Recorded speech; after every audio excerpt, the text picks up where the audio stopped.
नमस्कार मित्रमैत्रिणींनो. आता मुलांना शाळेला सुट्ट्या लागल्या आहे आणि तुम्ही एखादा पौष्टिक असा स्नॅक शोधत असाल न्यू इयर पार्टीसाठी किंवा बड्डे पार्टीसाठी किंवा मुलं घरी आहे म्हणून त्यांच्यासाठी एखादा स्नॅक्स शोधत असाल ना, तर आज एक पौष्टिक स्नॅक्स रेसिपी मी तुमच्याबरोबर शेअर करणार आहे. तर त्यासाठी आपण इथे कढई तापायला ठेवली आहे.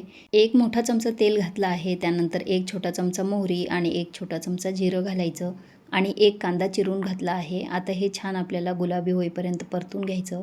त्यानंतर 1 छोटा चमचा हळद आणि 1 छोटा चमचा हिरव्या मिरचीचा ठेचा घातला आहे. तुम्ही तुमच्या आवडीप्रमाणे कमी जास्त करायचा किंवा लाल मिरचीचाही वापर इथे करू शकता.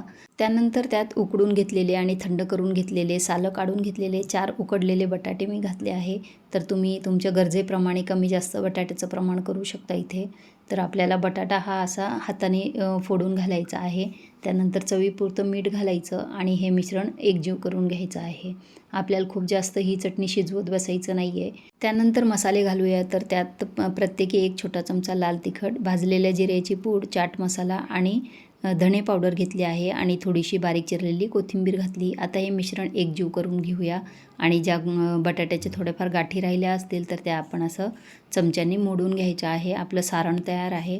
आता त्यानंतर इथे मी घेतली आहे चंदन बटव्याची भाजी आणि व्यवस्थित निवडून घेतली आहे आणि धुवून घेतली आहे. तुम्हाला जर ओळखता येत नसेल भाजी तर हे बघा अशा पद्धतीची भाजी असते. त्याची पानं थोडीशी अशी कातरलेली असतात. तर ती भाजी आपण धुवून घेतली आहे. त्यानंतर गरम पाण्यात ती आपल्याला अगदी 1च मिनिट थोडीशी शिजवून घ्यायची आहे पाण्याला उकळी येईपर्यंत. चंदन बटवा ही एक रानभाजी आहे आणि ती पचन सुधारण्यास मदत करते, शिवाय वजन कमी करण्यास मदत करते आणि शक्तिवर्धकही आहे आणि रक्त शुद्ध करणारी आहे. आणि हिवाळ्यामध्ये बाजारात भरपूर प्रमाणात भाजी आलेली असते, छान अशी ताजी ताजी. तर भाजी घेऊन या आणि ही रेसिपी बनवून बघा, अतिशय छान होते. उत्तर भारतात ही भाजी खूप लोकप्रिय आहे आणि त्यापासून विविध पदार्थ बनवले जातात. तर आपण आता इथे एक वाटण तयार करायचं. त्यासाठी 2-3 हिरव्या मिरच्या, 2-3 लसूण पाकळ्या, अर्धा इंच आल्याचा तुकडा आणि इथे भाजी आपण गार करून घेतली आणि ती अशी थोडीशी पाणी घालून नाही का वाटून घ्यायची. गरजेनुसार, खूप जास्त पातळ करायची नाही आहे. अशाप्रमाणे आपल्याला त्याची पेस्ट तयार करून घ्यायची. आता इथं कढईमध्ये 1च चमचा तेल घातलं आहे. त्यात 1 छोटा चमचा मोहरी, 1 छोटा चमचा जिरं घालायचं. 1 छोटा चमचा इथे मी चिली फ्लेक्स घेतले आहे आणि 1 मोठा चमचा तीळ घेतले आहे. आता हे 1 मिनिट आपण असं परतून घेऊया, म्हणजे मिरचीचा कच्चेपणा निघून जातो. आणि त्याच्यामध्ये 1 कप मी पाणी घालणार आहे. पाण्याचं प्रमाण आणखी वाटलं तर नंतर थोडंफार आपण घालू शकतो.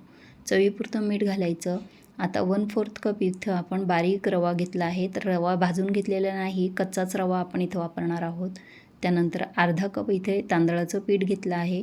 तर तांदळाचं पीठ एका हाताने घालत जायचं आणि दुसऱ्या हाताने असं मिश्रण एकजीव करत जायचं आहे. तर आपल्याला हे पीठ पाण्यासोबत छान असं मिक्स करून घ्यायचं आहे. आता इथे मिश्रण तुम्हाला जरी कोरडं वाटत असेल ना तरी काही हरकत नाही. त्याच्यामध्ये जे वाटण आपण भाजीचं पेस्ट तयार करून घेतली आहे ती घालायची आणि त्याच्याबरोबर ती मिक्स करून घ्यायची आहे. आता ह्या भाजीच्या पेस्टमध्ये पण थोडंसं पाण्याचं प्रमाण आहे, त्यामुळे ते ॲडजस्ट होऊन जातं. त्यामुळे 1च कप आपण पाणी कढईमध्ये घालायचं आहे फोडणी घालताना. आता हे व्यवस्थित मिक्स करून घेतलं की गॅस बंद करायचा आहे आणि मग 2-3 मिनिटांसाठी हे मिश्रण आपल्याला झाकून ठेवायचं आहे, म्हणजे त्याला एक छान वाफ बसेल आणि पीठ चांगलं शिजणार आहे आणि मग सॉफ्ट होणार आहे. तर आता हे 5 मिनिटानंतर मी काढून घेतलं. आपण परातीमध्ये काढून घ्यायचा. अजून पीठ खूप गरम आहे, तर आपल्याला हाताला जर सोसवत असेल तर तुम्ही हाताने मळा किंवा खूप जास्त गरम वाटत असेल तर आपलं पावभाजी स्मॅशर असतं ना, त्याच्याने पीठ असं स्मॅश करून घ्या, म्हणजे थोडंसं गार होऊन जातं आणि त्यातल्या गाठीसुद्धा मोडल्या जातात. आता असं आपण पावभाजी स्मॅशरने छान असं स्मॅश करून घेतलं पीठ. आता पीठ गार झालं आहे तर आपण पाण्याचा हात लावून थोडं थोडं, म्हणजे गरज वाटली तर पाण्याचा हात लावायचा आणि पीठ असं छान मऊ करून घ्यायचं आहे. मळून छान असं मऊसूत पीठ तयार करायचं. आता थोडंसं तेलाचं हात लावून आपण पीठ नाही का छान असं गुळगुळीत करून घ्यायचं आहे. हे पीठ मळण्यासाठी खूप जास्त वेळ लागत नाही. अगदी 2-3 मिनटात असं पीठ मळून घेतलं. जसं ज्वारी बाजरीचं पीठ आपण मळतो तसं हे मळून घ्यायचं. आता थोडंसं तेलाचा बोट लावायचा आणि छोटासा उंडा त्यातला तोडून घ्यायचा आहे आणि ह्या उंड्याची आपल्याला आता छोटीशी अशी हातावरच पुरी तयार करायची आहे. तर ही बघा अशा पद्धतीने ती पुरी तयार करायची आणि खूप जास्त पातळ करायची नाही आहे किंवा खूप जास्त जाड करायची नाही आहे. आता आपण बटाट्याचं जे सारण तयार केलं तेच सारण त्याच्यामध्ये लाडूसारखं वळून घ्यायचं आणि मग त्या पुरीमध्ये भरायचं आहे आणि याला आपण नाही का मोदकासारखं व्यवस्थित असं बंद करून घ्यायचं. जसं तुम्हाला म्हणजे सोपं जाईल त्या पद्धतीने तुम्ही ते वळून घेऊ शकता. मी इथं मोदकाप्रमाणे वळून घेतला आहे, तर त्याप्रमाणे तुम्हाला हा लाडू असा तयार करायचा आहे. हे बघा, असे लाडू तयार करून घेतले. आता तुम्हाला जर असं हातावर पुरी करायची जमत नसेल, तर मग तुम्ही एखाद्या पोळपाटावर थोडंसं तेलाचा बोट लावायचा आणि पिठाचा छोटासा गोळा घेऊन तो असा हलकेच लाटून घ्यायचा आहे. अगदी खूप पातळ लाटायचा नाही. हे बघा, ह्या पद्धतीने लाटून घेतला की थोड्या यातला चिरासुद्धा पडतात, तर त्या चिरा अशा जोडून घ्यायच्या आहे. त्यानंतर ते सारण भरायचं आणि व्हिडिओत दाखवल्याप्रमाणे असं त्याला वळून घ्यायचं आहे. हे बघा, छान असा मस्त नाही का आपला मोदक तयार होतो.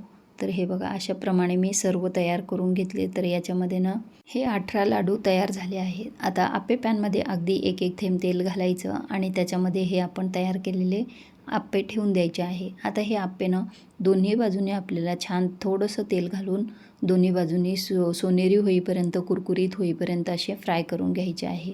जी बाजू कच्ची राहिली आहे ती बाजू फिरवून फिरवून आपल्याला ते भाजून घ्यायचे आहे. हे बघा, या पद्धतीने.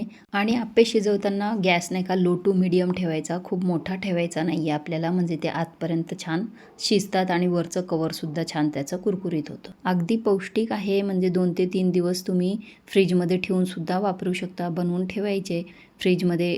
जर एक्स्ट्रा तुमच्याकडे उरले असतील किंवा तुम्हाला सकाळी डब्याला द्यायचे असतील ना, तर ह्या पद्धतीने बनवून घ्यायचे आणि फ्रीजमध्ये ठेवून द्यायचे आणि लागेल तेव्हा फ्रीजमधनं बाहेर काढून ठेवायचे 5 ते 10 मिनटं आणि मग असे फ्राय करून घ्यायचे आणि गरम गरम सर्व करायचे.